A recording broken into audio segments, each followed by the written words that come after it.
Oh, Jesus.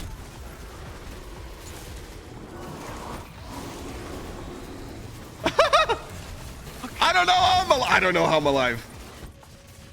And that's part of usefulness of the build too. That's usefulness of the build. How to save your teammates.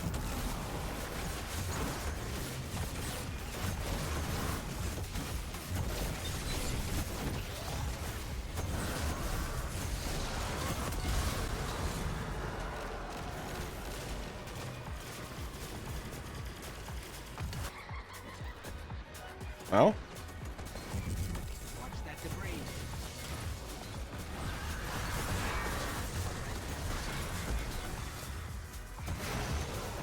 Just gonna keep coming.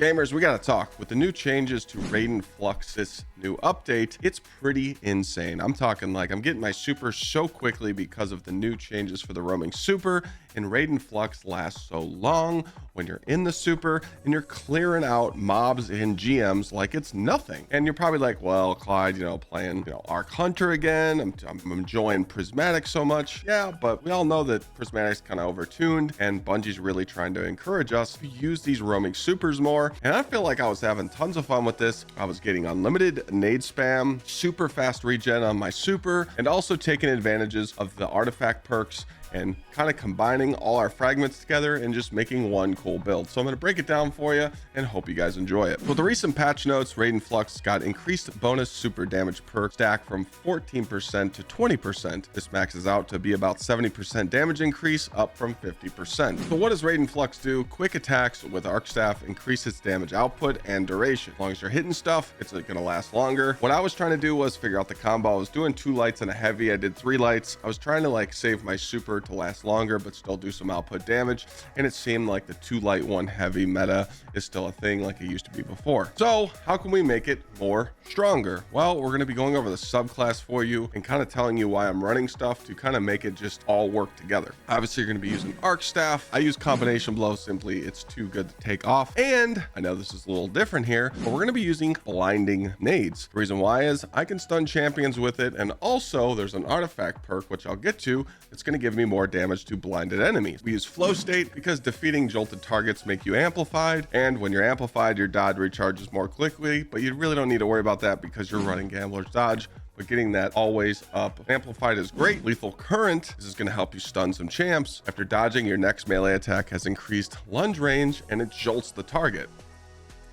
Overloads. Damaging any jolted target with a melee also blinds them. So when you blind them, you're going to be doing more damage to them because of the artifact perk. So you kind of see where we're going with this. Blind, amplified, blind here. Now let's get into the fragments. Spark of Discharge. Arc weapon final blows have a chance to create ionic traces. Ionic traces are going to give you more nades, and this one's kind of up to you. I was trying with the jolt, so if you wanted to put on Spark of Shock over Discharge, you can, but I really like the ionic traces. Spark of Resistance. You're always going to be surrounded by enemies if you're not in your super, or if you are, you're going to take resistant to incoming damage. Spark of Feedback. If you're punching stuff and you're trying to like get ready to do your blinding effect, such as a champ or a major, you're going to have more outgoing melee damage. Now the last one, Spark of Beacons. This is absolutely insane with the loadout we're using. While you're amplified, your arc special or heavy ammo weapon will create a blinding explosion. See how we're kind of playing into all blinding? The whole subclass is blinding. Let's talk about why we're running that. Because our compounding. Arc sources deal increased damage to blind targets. So if you're blinding everything, because you got to remember, you can't just use a GL. I tried using a blinding GL, but it's disorienting, so it's not blinding. This is absolutely one of the best mods that we got this season, simply with all the new jolting perks we can get on the weapons like the SMG and the auto rifle from the dungeon. Our compounding paired up with retinal burn, rapid arc weapon, precision hits, consume an armor charge to blind the target. All your arc outgoing damage is just doing tons of damage to more enemies, and this is a 15% boost to all your damage. So why not run it? Now to show you some other artifact perks that I've been running here, I did Conductive Cosmic Crystal,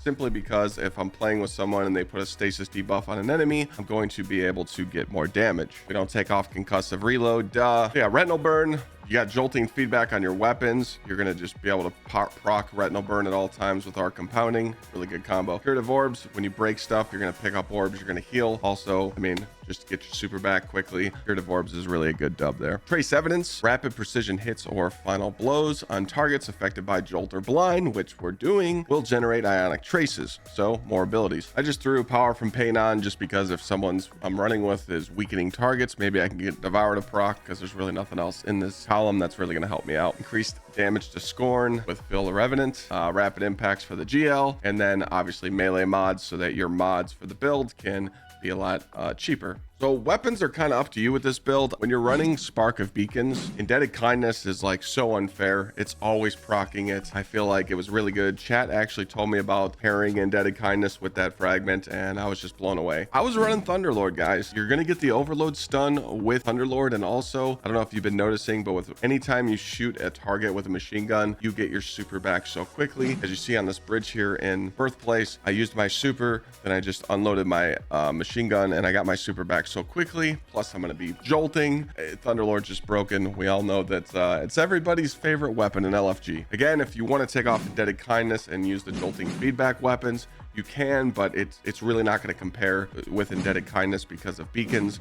But again, weapons are kind of up to you. I've seen everybody use different weapons. Use whatever works for you. I chose Lost Signal up top just simply because it's a really good debuff for the grenade launcher, and a primary really just didn't work for me on this because I was just shooting Indebted Kindness or popping my super because it lasts so long. Going over the mods for this build, we got Font of Wisdom on. It's going to give you 3 intellect for free. Harmonic Siphon, so we get those arc rapid final blows to make more orbs. And then if you are going to run the machine gun setup, you're going to need heavy ammo finder on. Impact induction, so that I get a grenade cooldown. Heavy-handed, so when I punch stuff with combination blow, I make orbs. Resist mods on your chest. Innervation, so that it gives me grenade cooldown. Recuperation is going to give me health. And then Arc Scavenger for my special weapon and my heavy weapon. For the class item, you're going to be using Bomber. Time Dilation, so that Font of Wisdom lasts longer. And then Powerful Traction to pick up those orbs. Again, the loop for this build is very simple.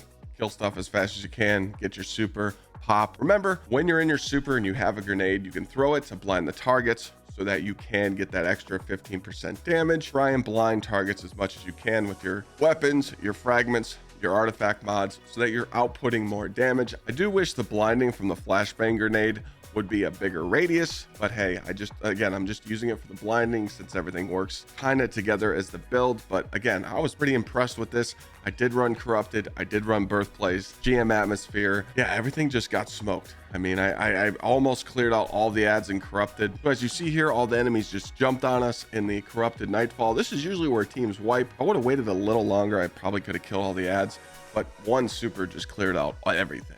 And again, you're getting that extra arc surge with the Nightfall, and you know, the buff damage that Bungie just implemented, and the 3 times super regen. It's just a different way to have fun in the game, and that's what builds like this is all about. So hopefully you guys enjoy it. I'll put the dim link down below. Thanks for watching. I'll see you guys next time.